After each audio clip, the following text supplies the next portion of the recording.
Joseph de la Capelle, catholique et légitimiste. Vous pouvez m'appeler au 06 25 85 92 37 pour l'amitié.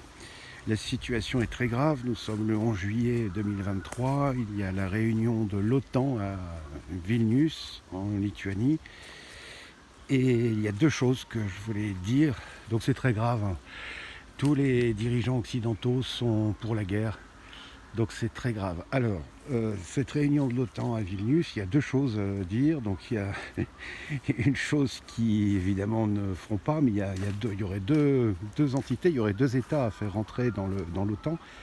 C'est la Russie et la Biélorussie. Et comme ça, le souhait, entre autres du général de Gaulle et puis de Jean-Marie Le Pen, de faire une Europe d'Algésiras jusqu'à Vladivostok serait faite, et la Russie et les grandes puissances européennes comme la France, l'Italie, l'Espagne, les Allemagnes, comme disait Frossard, j'aime trop l'Allemagne pour qu'il y en ait qu'une, et puis tous les pays d'Europe centrale, voilà. Et alors ça s'appellerait l'OTAN 2, parce qu'on n'a pas besoin des Américains pour nous défendre en Europe, en Europe boréale, voilà.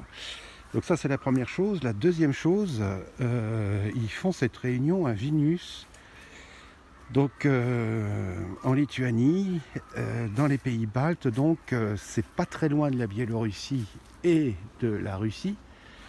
Moi je serais à la place de Jean-Marie Le Pen, je serais tenté, hein. Et tous ces dirigeants européens qui n'aiment pas leur peuple, moi je serais tenté à la place de M. Poutine de nous délivrer, nous le peuple européen, de tous ces gens malfaisants qui veulent absolument la guerre.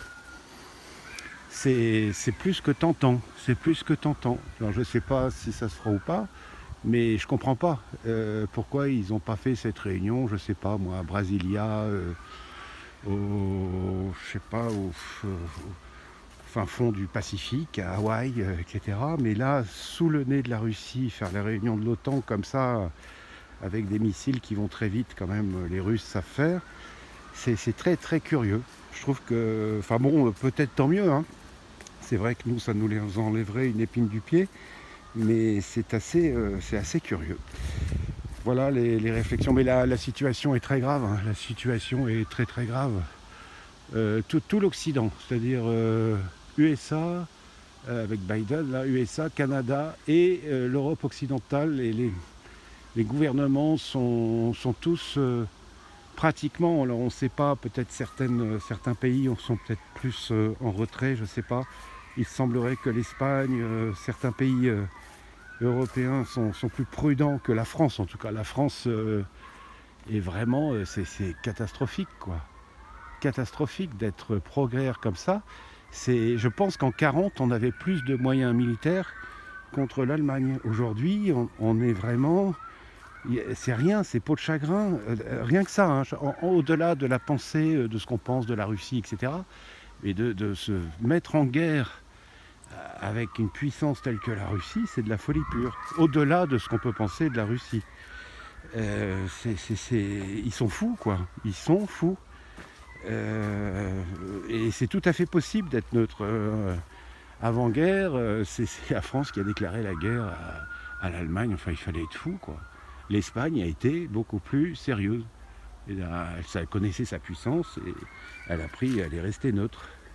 Enfin voilà, quelques pensées ce 11 juillet 2023, mais enfin union de prière en tout cas, et l'heure est grave, je pense. L'heure est très grave. À très bientôt à tous, que Dieu vous garde. Tous les saints et les saintes du purgatoire et du paradis, priez pour nous. Notre-Dame de Boulogne, Notre-Dame d'Ukraine, Notre-Dame de Russie, priez pour nous. Notre-Dame de l'univers, priez pour nous. À très bientôt à tous, Deus et Rex.